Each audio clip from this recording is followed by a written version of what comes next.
Welcome to the Herald Democrat Sports Podcast. I'm the sports editor of the Herald Democrat, Jason De La Rosa, and you're listening to the latest edition of the Herald Democrat Sports Podcast. The playoffs are in full swing.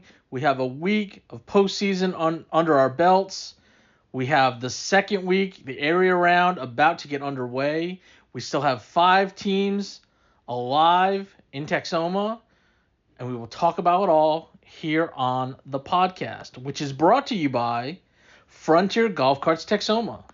Experience the thrill of savings to celebrate their new Denison location, proudly serving the greater Texoma area, where they're launching with the lowest prices of the year.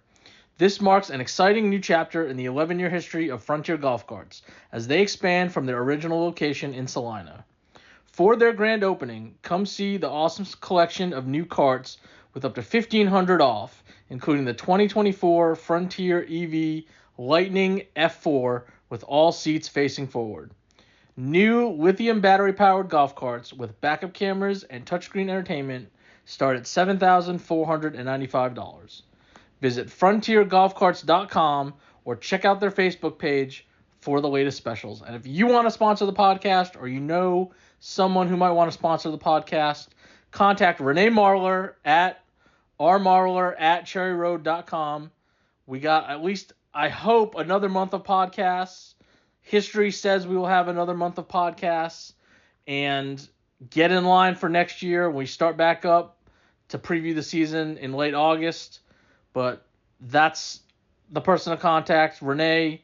She can take care of you if it comes to the podcast, if it comes to anything else that you want to sponsor. We have sponsors for Player of the Week. We have sponsors for a lot of things, so check out with her, rmarler@cherryroad.com, to do that. Now, with the playoffs, we're going to do something a little different. Regular season, everybody's pretty much playing. We got 5A to 6-man. We start from the top, we go to the bottom. You know the drill if you're listening every week. For the playoffs, we do a little different. We'll talk about the teams that got eliminated. Then we'll go through the upcoming schedule of teams that have games, and then what they did to get to this point. And we'll do that continuously until the last team is eliminated, and we do a wrap-up podcast on them. So we had 8 teams enter the playoffs. Technically 9 if you count Texoma Christian situation that we talked about last week, but we had 8 teams play games this past week in the bi-district round, and we had 3 teams that did not advance. The first of those games that we'll talk about in Class 3A Division I Region 2 was Pottsboro's 45-37 loss against Maypearl. Now, this was a game where we said Maypearl may present a problem, and they did. They got out to the early start, some turnovers, some situations in the first half that led to Maypearl getting up 21-3 and up 31-16 at halftime. And unfortunately, that deficit was too large to overcome for the Cardinals, although they almost did come back. They got it to within the final score, 45-37, with a touchdown with a little under 4 minutes to go. Unfortunately, didn't get the onside kick, didn't get the stop that they needed to get the ball back. Maypearl was able to run out the clock, and so Pottsboro's season ends in the first round for the first time in quite some time. We talked about last week, they had not lost in the first round since 2018. And again, the offense putting up big numbers, almost 450 yards of offense. Caden Humphrey, 31 carries for 246 yards and 4 touchdowns. Carson Nix, 10 carries for 82 yards. Passing-wise, Humphrey was 11 of 22 for 122 yards with an interception, and had a touchdown pass to Xavier Brady, who had 6 catches for 73 yards. Garrett Dorse had a catch for 19 yards. Jet Mackey had a catch for 18 yards as well. And again, it was the fact that if you're the Pottsboro offense, you did end up having 3 turnovers to negate putting up almost 40 points. Maypearl, very balanced attack, 236 yards rushing, 226 yards passing. They were able to take advantage of those mistakes. They were able to come up in big situations. They got a fake punt for a touchdown on special teams that helped build that lead in the first half. They were able to convert on a 4th and 3 run that ended up turning into a touchdown run on that play. That could have been a change of possession. And unfortunately, like we said, the hole was too big for Pottsboro. And I know it's a disappointing season. You go 9-1. You're expected to make a little bit of a run. Now, Malakoff was going to be up next, and that was obviously going to be a very big test. That's a team that has been a stumbling or a stopping point for Pottsboro the last in the last couple of years. They are the defending champs, so that was going to be a very tough opponent next round. But I think at the very least you would have thought you would have gotten there and then just see what would have happened, because as we saw in the first round, especially within this district, surprises happen, which was the case with Pilot Point beating Maypearl's district champion Mejia in their matchup.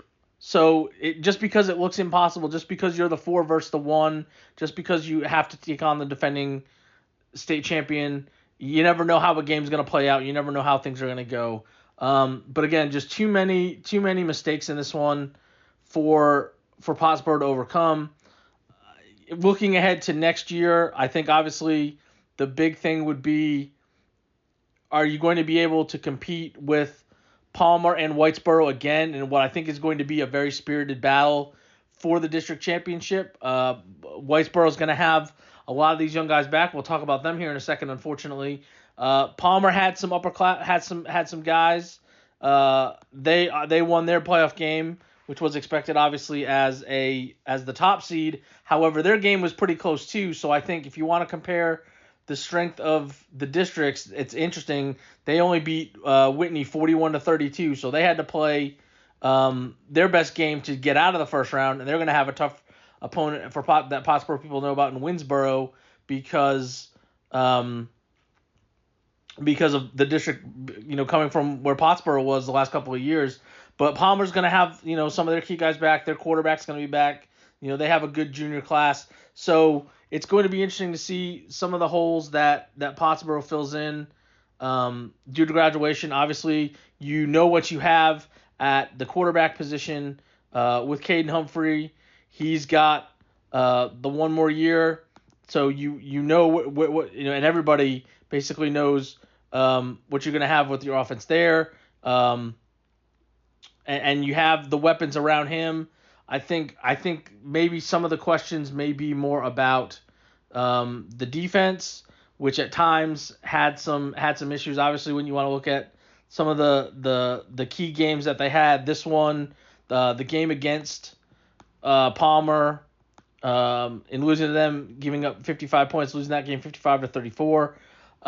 Pilot Point, that game was a game that did not look good at one point, and to win that game 48-40, to have to win a lot of those shootouts, I think that's obviously going to be something that they're going to focus on. They had a good stretch. They had a couple good stretches, I think, defensively, but for whatever reason, I think that might be a situation where you say we don't want to have to try to outscore people.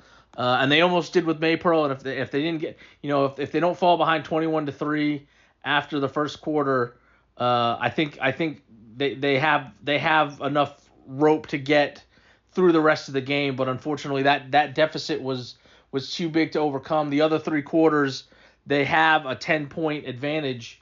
It was just that they were behind too much after the first quarter. And give Maypearl credit. I think they came out and they kind of, like we said, with a fake punt going forward in certain situations, I think they felt like they didn't have anything to lose to go after that. And then once they got the lead, they obviously knew that they were like, hey, we can play with these guys.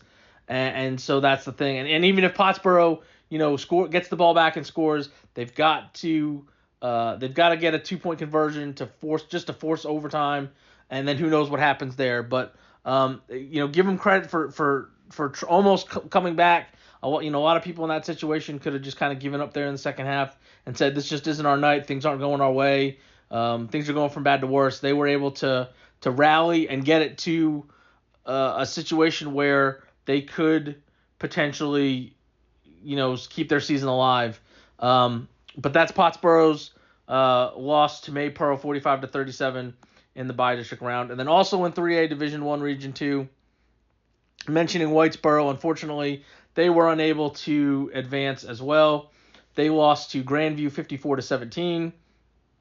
And this was a game where coming in, when we didn't really know what to expect from Whitesboro because of the changes that they were going to have to make on offense, because of the quarterback situation, and obviously Grandview is traditionally a very good team, and surprisingly, because of the quarterback situation, they had to keep the ball on the ground, and they actually did a good job of getting yardage there, running for 227 yards. It took them 61 carries, and I think maybe part of that was also sort of a ball control type thing to kind of grind out drives and keep Grandview's offense off the field.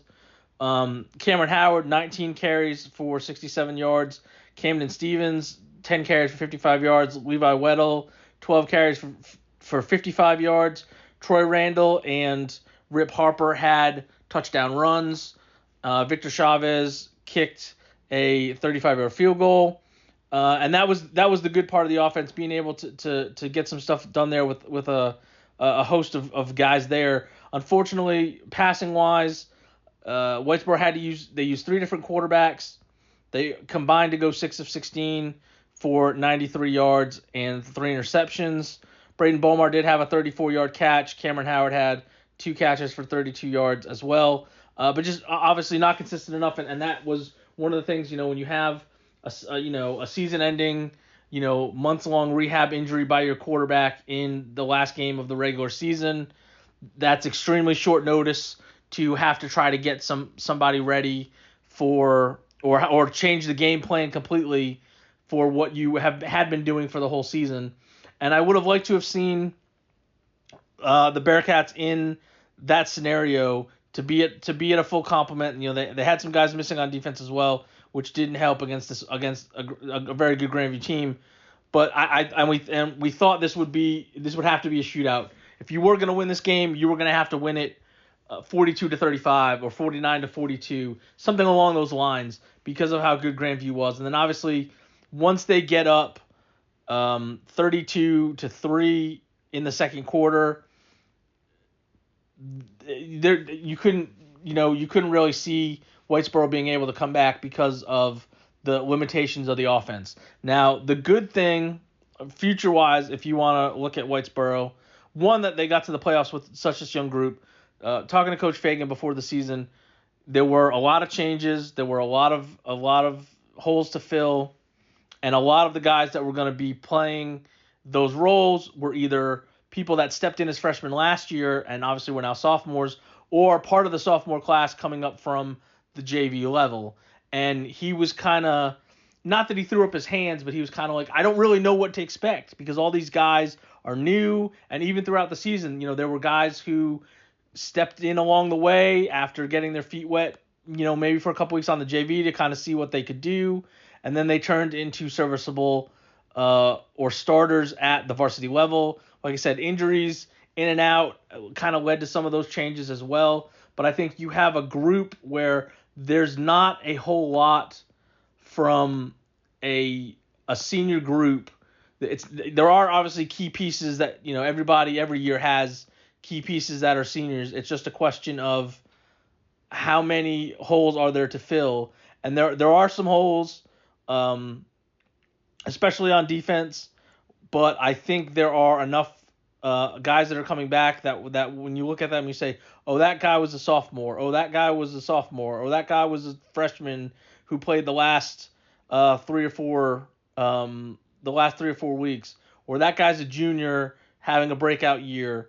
I think there's a lot of that on this roster, and I think, again, it's interesting for this district for to be together this year and next year because of the fact that the three best teams this year, and I think you kind of have to throw Pilot Point in the mix after what they've done this year, that program is trending in the right direction. I think the four playoff teams are likely the four playoff teams last year, and the question is going to be again seeding. And if Whitesboro and Pottsboro can challenge Palmer for the top spot, can they hold off Pilot Point out of the 4 spot? I think that's exactly what we're looking at for the 4 playoff teams. And again, Whitesboro's in a situation where I think if they had just gotten into the playoffs, I think it would have been an interesting stepping stone, because not that it's going to happen, but I think the blueprint for this group, the foundation of it was the group of a couple years ago that missed the playoffs the year before. This group obviously did not have that situation, but that group missed the playoffs at 4 and 6 as sophomores, and then went to back-to-back region finals as juniors and seniors, and had the best 2 seasons in school history. Now, I'm not saying that Whitesboro would love for history to repeat itself, and I think this was that year of that previous group's kind of sophomore year is, can we be competitive? Can we be in the mix? If we don't get in, at the very least, all these guys are going to have a lot of experience. But the best thing would be can we get to a winning record? Can we have the games at the end be meaningful?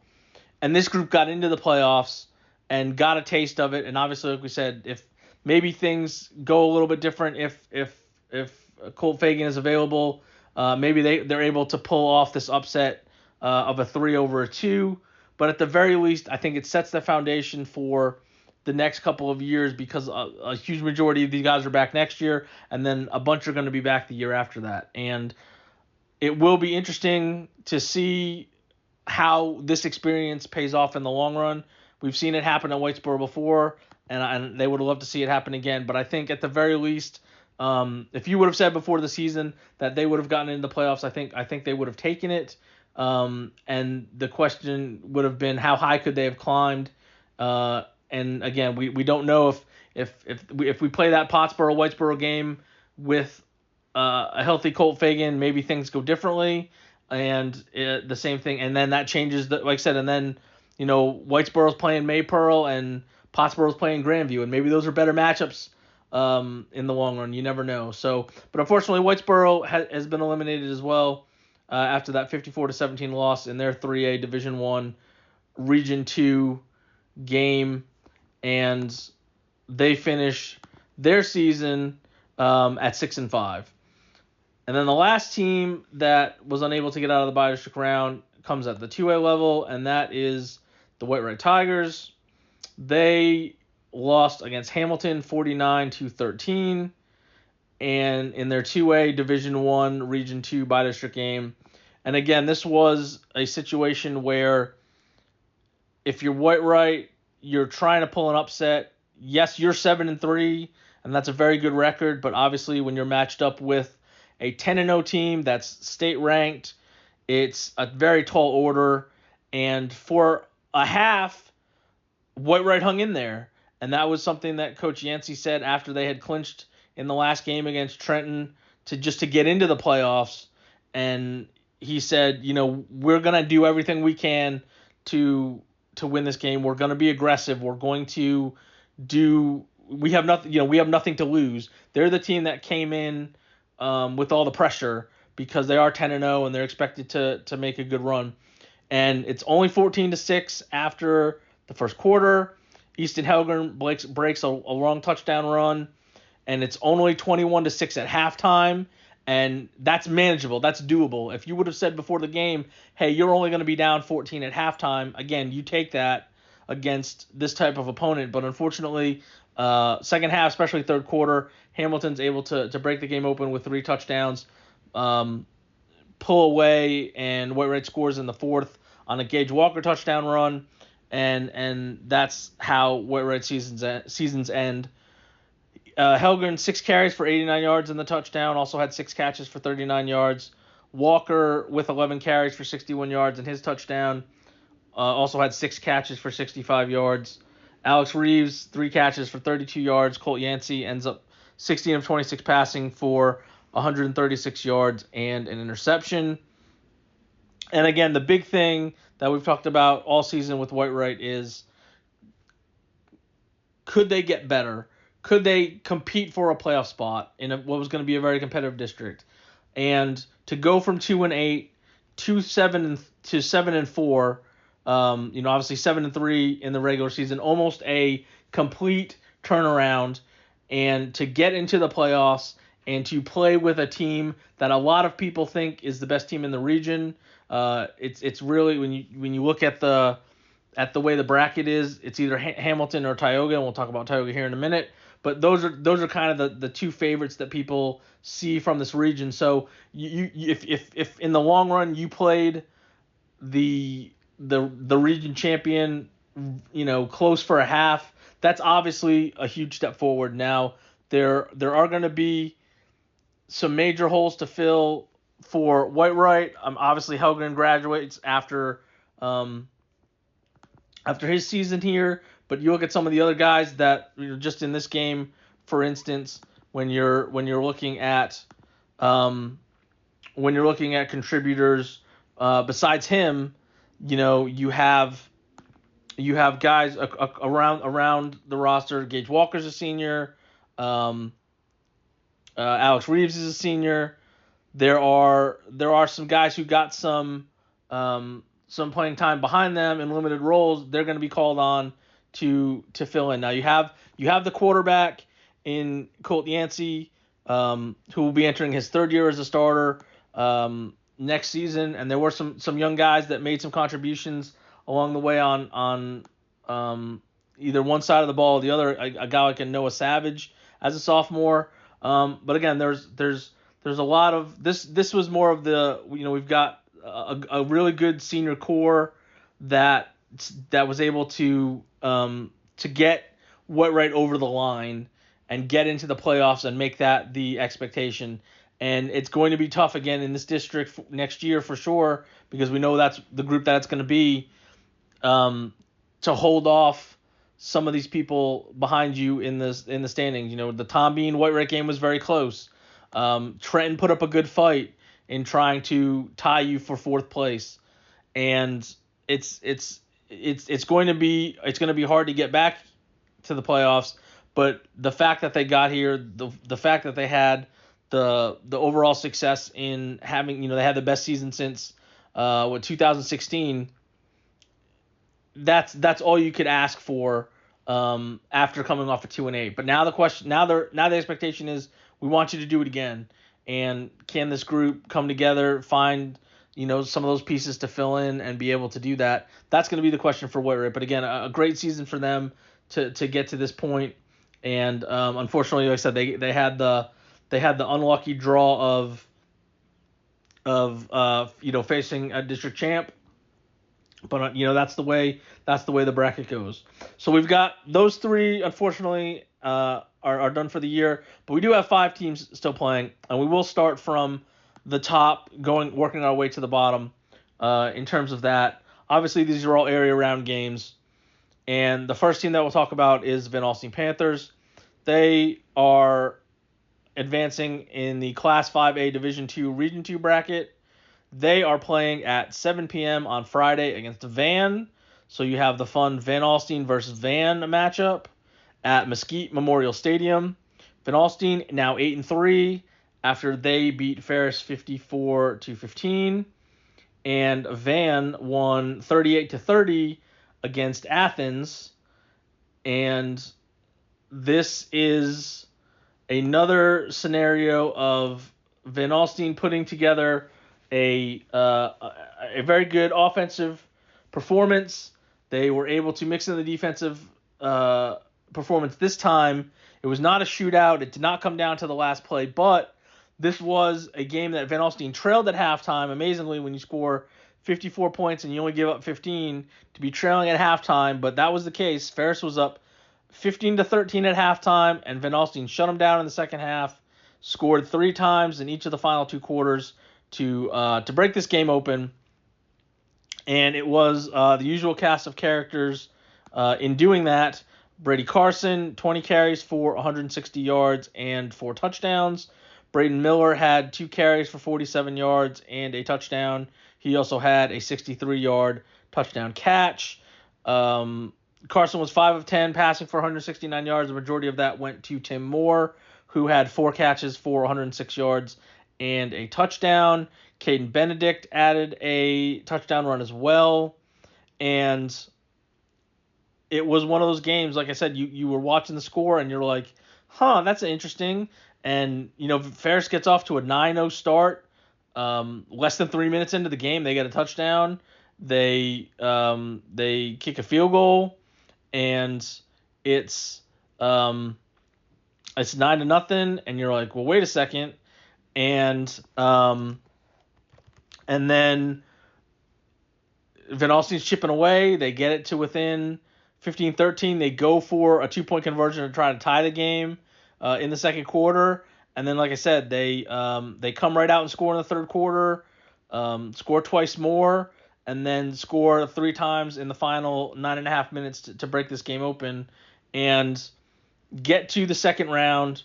So that has sort of been the Van Alstyne baseline these last couple years. The good news for them is that Carthage is not waiting here in the second round, but it is Van, and Van is in the second round for the second straight year and the 4th time in 5 years. So this is another program that has had some early postseason success. They know what it takes not just to get there, but to win in the playoffs. And so this is going to be. I look at it, and I don't want to just say looking at the records. They're both 8-3, but I think this has a chance to be a pretty good matchup for the two. Van Alstyne trying to get to the third round, the region semifinals, for the first time since 2011. If they get there, they'll get their 9th win, and the last time that VA won 9 games in a season was also in that 2011 season. So it's been a while since they've been able to achieve that milestone. Van standing in the way of that, and to get to the region semifinals would set up a matchup between the Sunnyvale and Gilmer winner. That matchup, that's a very interesting matchup as well.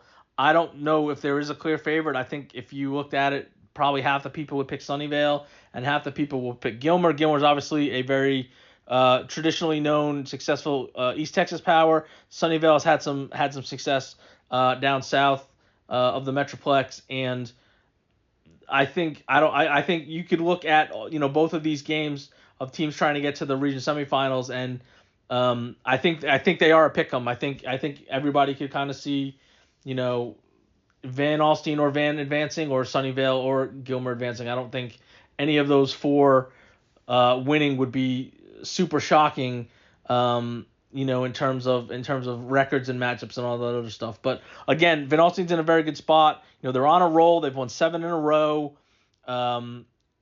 They've got a chance to do something that hasn't been done in a long time. And like I said, I think everybody is the dread is gone, because you knew, much like I said, not that Pottsboro didn't want to get there, but obviously if you did look ahead and you knew what was coming, you're like, man, we got to play Malakoff next week.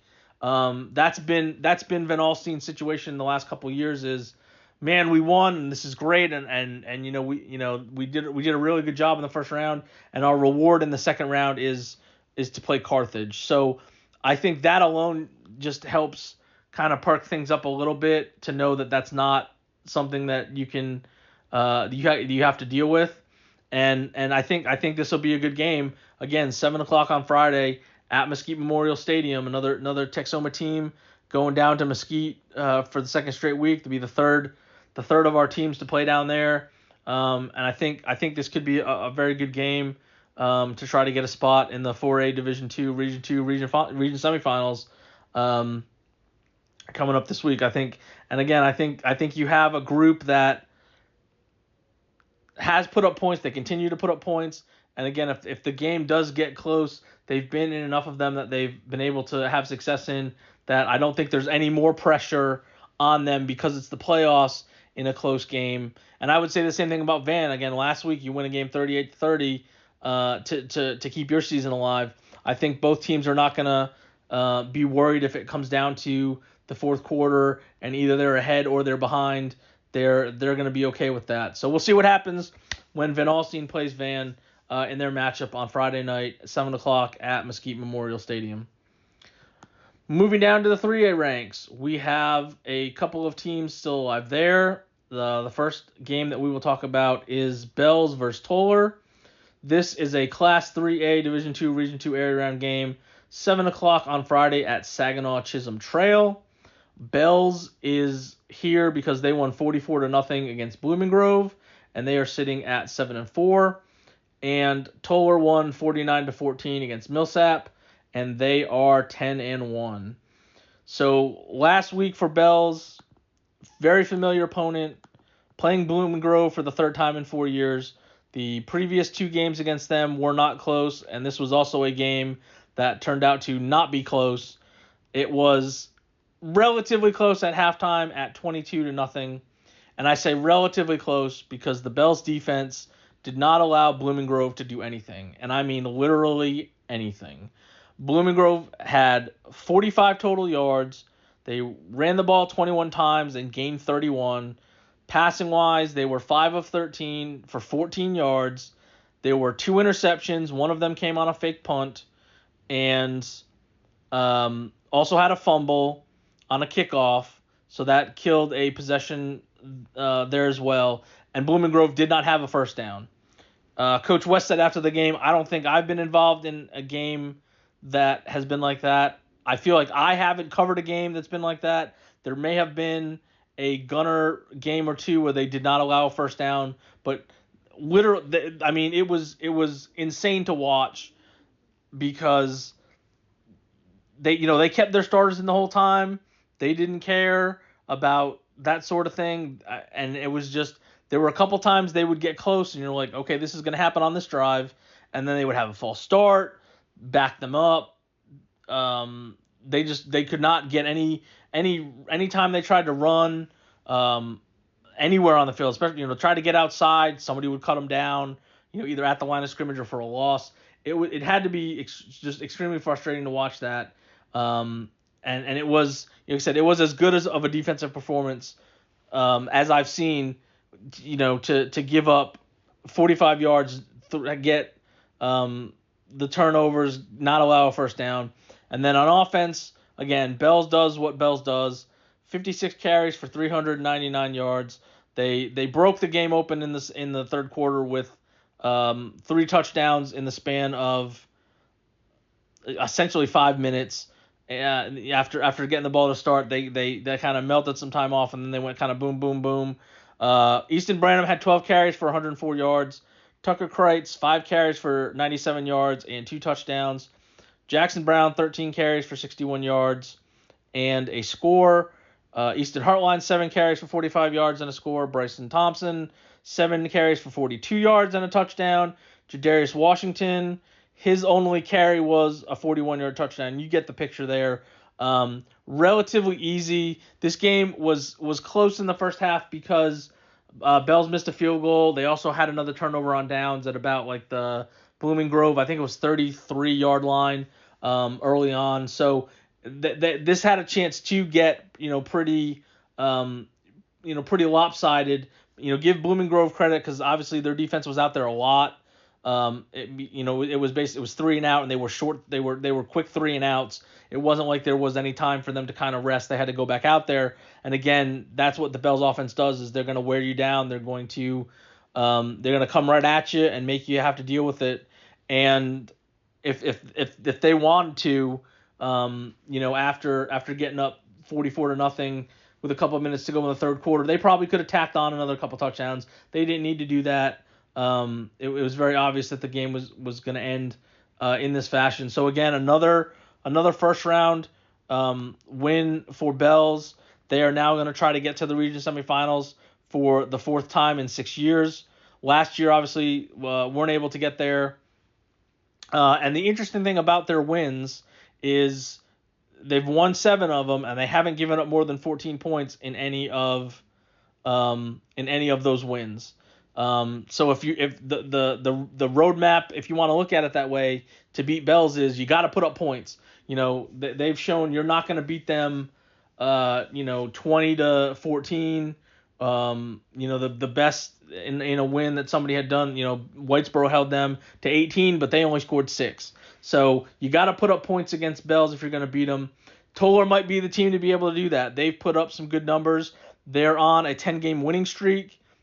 They lost their opener 10-0 against Peaster, and since then they've been unbeaten, and they've done it in I say a pretty dominating fashion. I wouldn't say it's been consistent.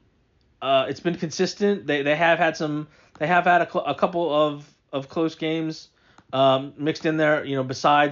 Besides having the loss. They had a 2-point win against Teague. They had a 7-point win against Comanche. In district play, it's been a little. They kind of dominated that competition.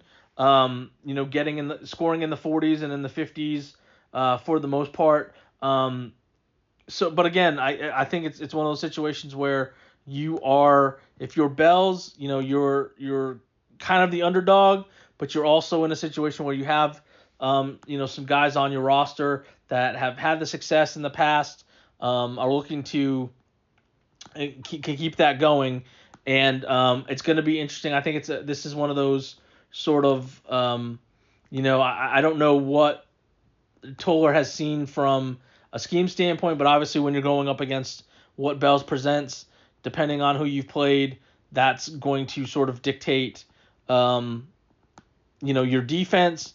And I will say, I think they're a pretty balanced team, offensively. Tolar, I think they kind of split the pass and run. I don't think they lean heavily one way or the other.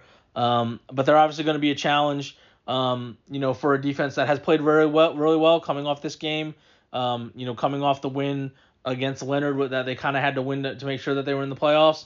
And like I said, both sides of the ball doing some good things at Bells right now. And again, this is going to be a very tough test for them.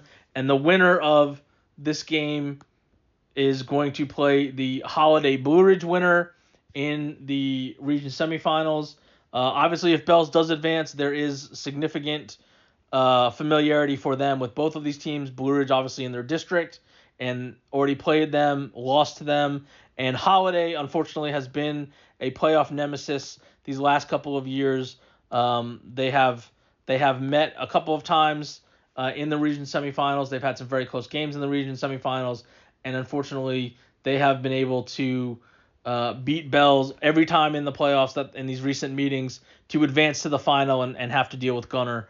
Again, it's a tough road for Bells. If you get past this one, you're going to face either a team that has beaten you in the past and is really good, or you're going to face the team that has already beaten you in district play. And then if you get past that, you're probably looking at dealing with Gunner in the region final. But again, good problems to have if you can get there and keep your season going.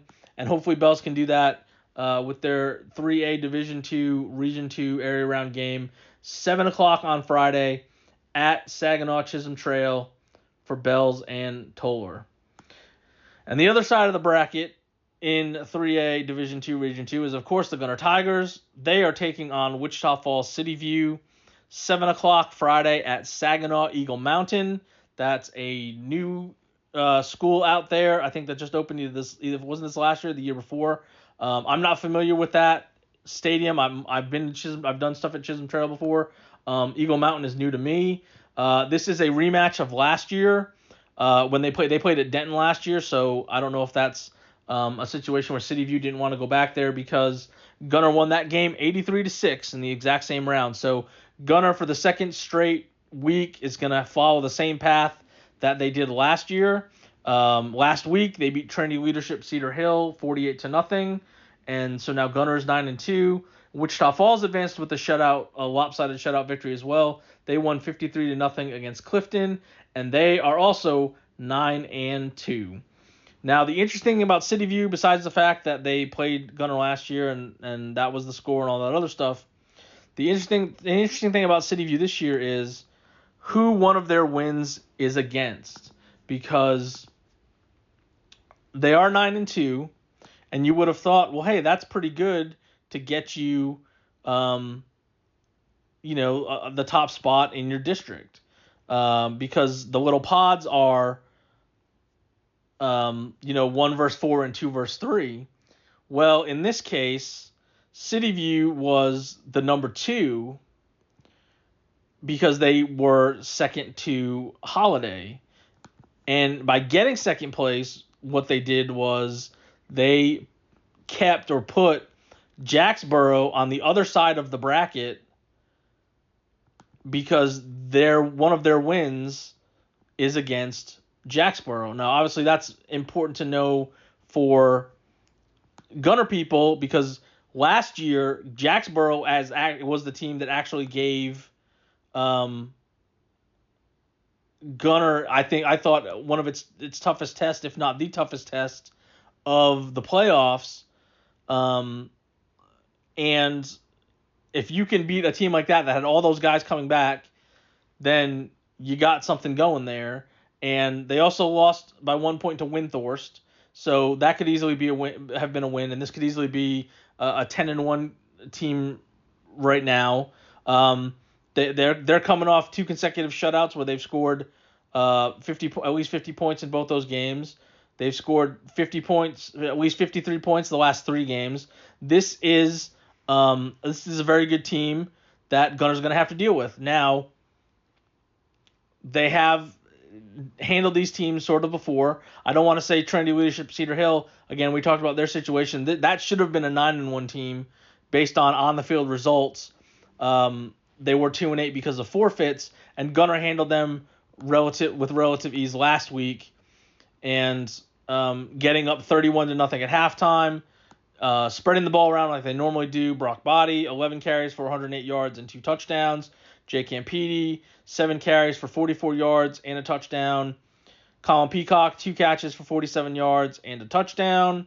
Mitchell Gage, 4 catches for 43 yards, 4 carries for 40 yards and a touchdown. Dylan Tokars had a short touchdown run. Preston Tarpley kicked 2 field goals, one of them being a 45-yarder. He also was 9 of 13 passing for 102 yards and a touchdown. And the defense, as always, stellar, giving up a grand total of 68 yards, forcing a couple turnovers. They held leadership to negative 18 yards on 22 carries, 5 of 10 passing for 86 yards with the 2 interceptions. And again, a game that was, more or less over at halftime. And so Gunner continues. Again, it's since those 2 losses, they have been as dominant as you would expect of a 2-time defending champion. They are doing the things that you want to see from a team like that. Now, I think the big question with them is, you've got 3 shutouts in a row. You're scoring in the 40s and 50s.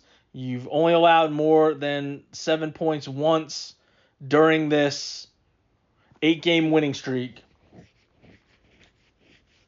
I think that this could be shaping into the toughest regional schedule that Gunner has faced, if not in a while, maybe during this whole run. The winner of this matchup between Gunner and City View is going to face the Scurry Rosser Jacksboro winner. That obviously is the interesting part of Gunner could play Jacksboro in the region semifinals. Scurry Rosser, however, is a team not to be taken lightly. That's the winner of Trinity's district, and they beat them. Now, it was a close game, so if you want to say if Gunner can beat Trinity Leadership by that much, then maybe they should be able to beat Scurry Rosser by that much as well. But again, that's a 10-1 team that they could be facing in the region semifinals. You're facing a 9-2 team right now. And so I'm expecting it to be Jacksboro, just because I think that's a team that has I think too many weapons. But again, if it's not, you're going to get somebody good. And again, on the other side, I know a lot of people might say, I don't want to see it because it's happened so many times. I would love to see, Bells find a way to get over there. But I mean, it is looking like another showdown between Gunnar and Holiday in the region final. And if you hate seeing rematches, if you're looking long term, Canadian is sitting out there in Region 1 again. And it's very possible that Gunnar has almost the exact same path that they did last year, literally game by game, with the exception of one opponent, just because of the way the brackets have fallen again. The only difference this time is Jacksboro would be in the region semifinal instead of in the region final because of the way the district fell. Gunnar played Comanche in the third round last year.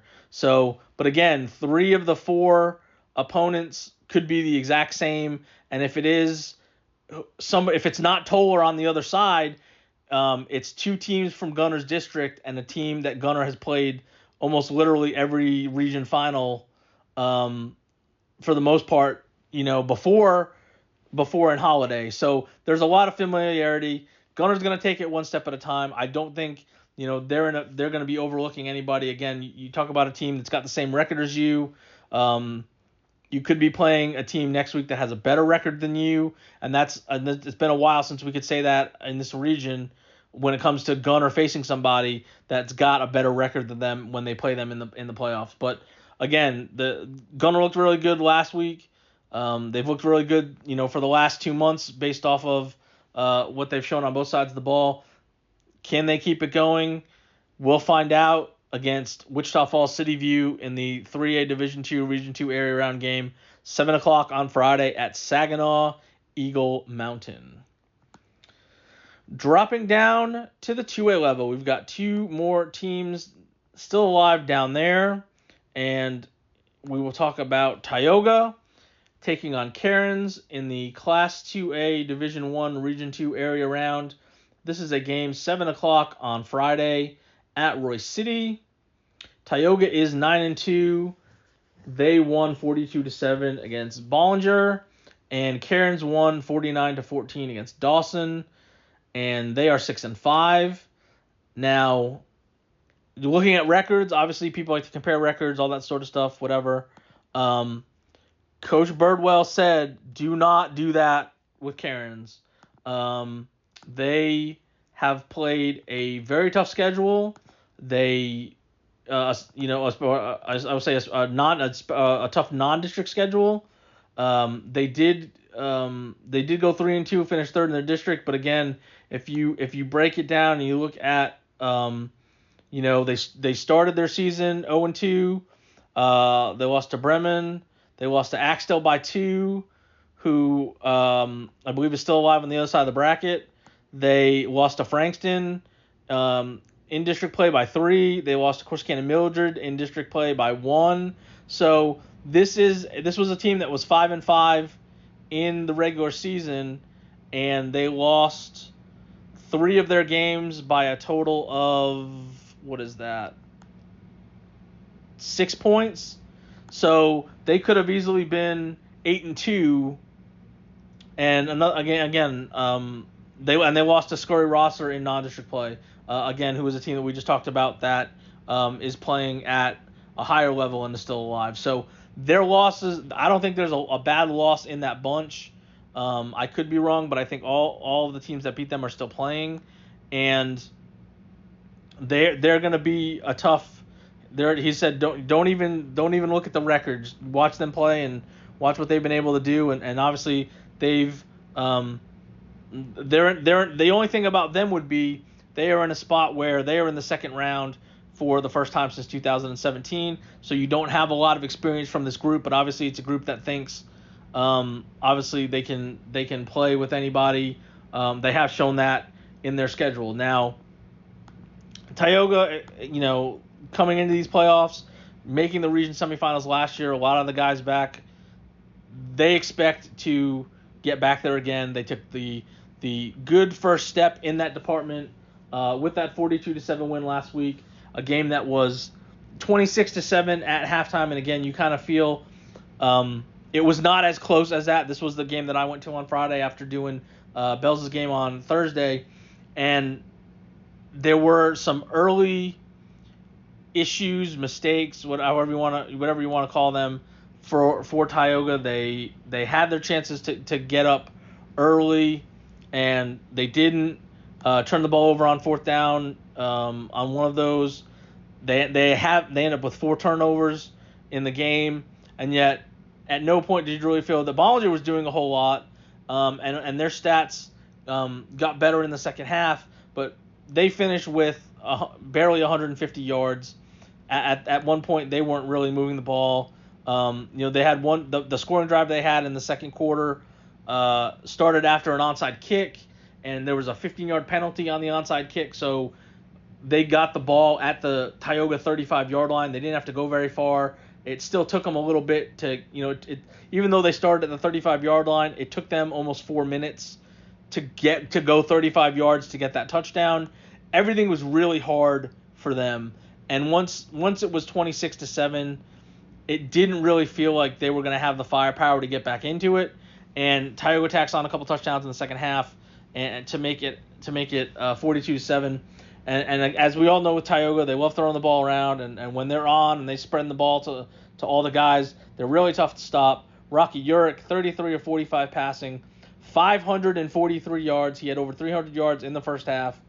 Had 6 touchdowns, did have 2 interceptions. One was a deflection, so that wasn't really on him, and the other one was a Hail Mary before halftime. So they weren't terrible interceptions by any stretch of the imagination. But he throws for 543 yards and the 6 touchdowns. Austin Norwood was the big target in this one. 10 catches, 192 yards, and 4 touchdowns. Johnny Dorpinghouse, 4 catches for 100 yards and a touchdown. Jake David, 4 catches for 72 yards and a touchdown. Jonathan Hernandez, 3 catches for 55 yards. Greeley McAden, 4 catches for 50 yards. And that's what Tioga does, and it's really fun to watch. Obviously, I've done them I think 3 times now, just the way the schedule has worked out.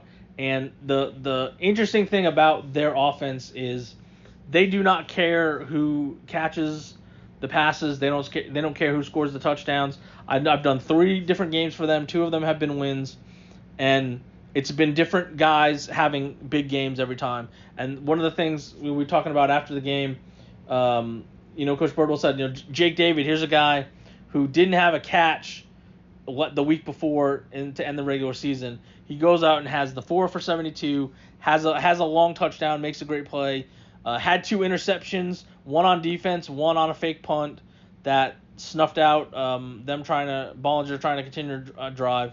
But that's just the way this group is. Austin Norwood, like I said, had the big game today, almost 200 yards, 4 touchdowns. Next week he may have 3 catches for 50 yards, and it just depends on how teams try to take away certain people. Other stuff gets open, and then it's somebody else's turn to have a big game. So that was a pretty workmanlike effort for Tioga. Obviously, they didn't like the penalties. They had 9 of those. They didn't like the turnovers. They had 4 of those. But when you can do that and win 42-7, that's a very good sign. And again, I think for Tioga, it's sort of the same thing with Gunner. There's going to be the steps along the way are going to get tougher. They're tougher from week 1 to this week. I think Cairns is a very formidable opponent despite the record. And then the winner is going to play the Hamilton-Frankston winner in the region semifinals. And I think everybody's assuming that's going to be Hamilton. And I think it is pretty safe to assume that the winner, if it is Tioga-Hamilton, I think a lot of people are going to say that is the region final. The winner of that should win the region and go to the state semifinals. No offense to Frankston, but I think that's sort of how a lot of the projections and the brackets and how everybody kind of looks at it.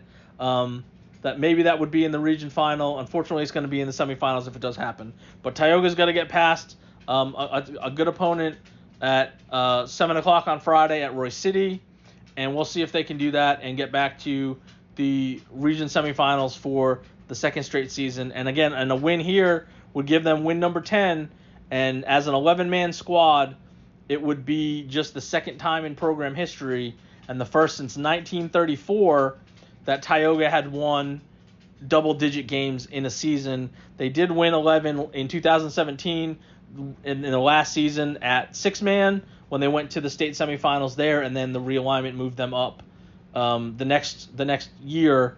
But again, to get to 10 wins would be certainly a milestone and get back to where they all thought that they would be a year ago when they got there, in sort of a surprising way, because they hadn't won a playoff game since moving up to the 11-man ranks. They make that run to the region semifinals.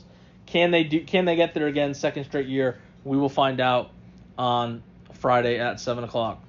And then the last game that we have to talk about is the Collinsville Pirates taking on Wellington.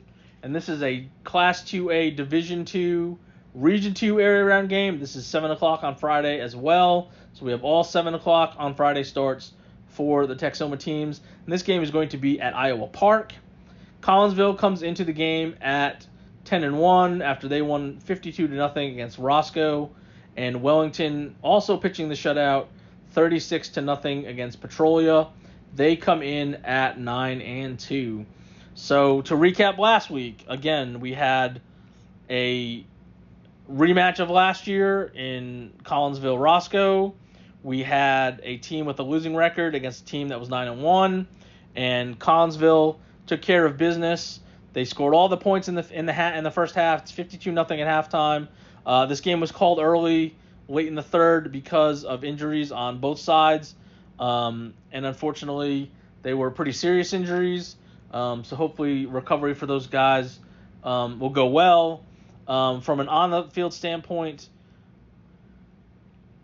holding Roscoe to 75 total yards, including 17 carries for -4 yards, and nothing really doing there. And obviously, Collinsville getting up big early, 4 touchdowns in the first quarter, 3 touchdowns and a field goal in the second quarter, and that's how you get to 52 points at halftime, folks. 523 yards, and again, a majority of that through the air. J.J. Jenkins, 21 of 30 passing for 311 yards and 4 touchdowns. Peyton Davidson, 5 catches for 90 yards. Chad Davidson, 3 catches for 79 yards and 2 touchdowns. Cash Morgan, 3 catches for 55 yards. Jackson Spivey, 6 catches for 31 yards and a touchdown. Rushing-wise, Brendan Cantu, 11 carries for 92 yards. He also caught a 14-yard touchdown pass. Chase Shepard, 11 carries for 53 yards and a touchdown. Garrett Trevino, 4 carries for 45 yards and 2 touchdowns as well. Isaiah Smith kicked a field goal, and Collinsville did what it was supposed to do with that first-round matchup. Now, much like some of the teams we've talked about, it seems like this is playing out for all of them. A very good second-round opponent is on tap. Wellington, like we said, 9-2. They have made 8 straight appearances in the region semifinals. This is a team that expects to be playing in the third round, and Collinsville's going to have to get through them. Again, this is 2 teams that have made deep playoff runs. For Collinsville, it's been the last 3 years. Wellington's been doing it a while. And both of these teams expect to be there. Obviously, one is not going to make it.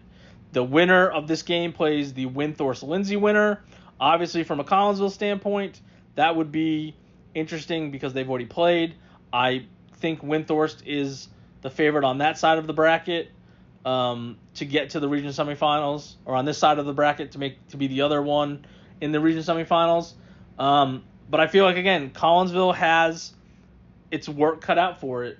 I think this is obviously, we're not getting a couple of easy opponents to open the playoffs, and then you get to the third round or even the region final, and it's like, okay, now it's go time. This is going to be an interesting matchup because you have an opponent that expects to win just as much as you do. Now, I wouldn't be surprised if Collinsville wins. Like I said, Collinsville has been very good all season long. Their only loss is to a Munster team that was up in the top 3, top 5 of the rankings along with them, and it was a close game going into the fourth quarter. So there's nothing wrong with what Collinsville's done on their season, but it's going to be interesting for this matchup. And then again, I think if it's Windthorst, which I have a feeling that it's probably going to be, then that'll be interesting as well. So Collinsville taking on Wellington out in Iowa Park, 7 o'clock on Friday for a Class 2A Division II Region 2 area round game. So that is a look at all of the games we have, all 5 of the games we have this week in this week's edition of the podcast. Whatever game you're going to, please be careful. We have another week of games that are at least an hour away, and I know that's no fun for anybody, but that's where they play the games, and so be careful. Leave early to avoid the traffic. I know that was an issue for some people last week. Start gearing up with the weather. There could be some cold weather wherever your game may be, but it's exciting. It's that time of year. We're getting closer. December's around the corner. Playing after Thanksgiving is next week, and we got some teams that I think are going to get there, and we'll talk about it all next week. But enjoy the games this week, and thanks for listening to another edition of the Herald Democrat Sports Podcast.